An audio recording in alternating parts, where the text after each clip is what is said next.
മഹാത്മാഗാന്ധിക്കും കസ്തൂർബ ഗാന്ധിക്കുമൊപ്പം മഹാത്മാഗാന്ധിയുടെ സെക്രട്ടറി ആയിരുന്ന നാരായൺ ദേശായും കൂടി അഹമ്മദാബാദിൽ നിന്ന് വർദ്ധയിലേക്ക് ട്രെയിനിൽ സഞ്ചരിക്കുകയായിരുന്നു. കട്നി റെയിൽവേ സ്റ്റേഷനിലെത്തിയപ്പോൾ ആൾക്കൂട്ടത്തിൽ നിന്നും അതുവരെ കേൾക്കാത്ത തരത്തിലുള്ള ഒരു വിളി കേട്ടു: മാതാ കസ്തൂർബ കി ജയ്. ഗാന്ധിജിയും കസ്തൂർബയും വാതിൽക്കലേക്ക് നീങ്ങി നിന്നു. ആൾക്കൂട്ടത്തിൽ നിന്നും ഒരാൾ മുന്നോട്ട് വന്നു. മുഷിഞ്ഞു നാറിയ വസ്ത്രം, പല്ലുകൾ കൊഴിഞ്ഞിരിക്കുന്നു, കയ്യിലൊരു മുസമ്പി നാരങ്ങയുമുണ്ട്.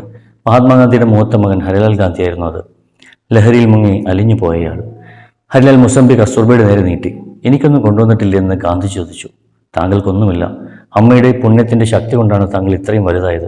അത് മറക്കേണ്ട, ഹരിലാൽ പറഞ്ഞു. അതെനിക്കറിയാം. നീ ഞങ്ങൾക്കൊപ്പം വരുന്നില്ല എന്ന് ഗാന്ധി ചോദിച്ചു. ഇല്ല, ഞാൻ ബായെ കാണാൻ വന്നാണെന്ന് ഹരിലാൽ പറഞ്ഞു. വണ്ടി നീങ്ങി തുടങ്ങിയപ്പോൾ ഹരിലാൽ തേങ്ങിക്കരഞ്ഞുകൊണ്ട് കസ്തൂർബയോട് പറഞ്ഞു: ഞാൻ ഈ അവസ്ഥയിൽ നിന്ന് രക്ഷപ്പെടില്ലമ്മേ.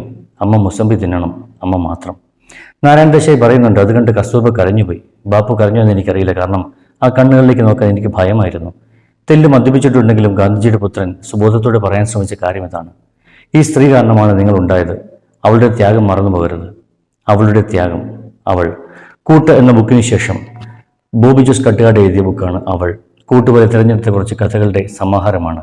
കൂട്ടിനെ പിന്തുടരുകയോ അല്ലെങ്കിൽ പൂരിപ്പിക്കുകയോ ചെയ്യുന്നൊരു പുസ്തകം. അവൾ. അത് അമ്മയാവാം, ഭാര്യയാകാം, മകളാകാം, സഹോദരിയാവാം, കാമുകിയാകാം. അതുപോലെ കനിവ്, കരുതൽ, വാത്സല്യം, സ്നേഹം, ദയ, ആർദ്രത, ഇതൊക്കെ ചേർന്ന ഒരു സവിശേഷ സൃഷ്ടിയാണ് അവൾ. അവളെക്കുറിച്ചുള്ള മറ്റു രചനകളിൽ നിന്നും ഈ ബുക്ക് വ്യത്യസ്തപ്പെട്ടിരിക്കുന്നത് ഇതിൻ്റെ വ്യത്യസ്തമായ അവതരണം തന്നെയാണ്. കഥകളും ചരിത്രങ്ങളും അനുഭവങ്ങളും കൊണ്ട് വളരെ മനോഹരമായ വായനാനുഭവം നൽകുന്ന ബുക്കാണ് അവൾ.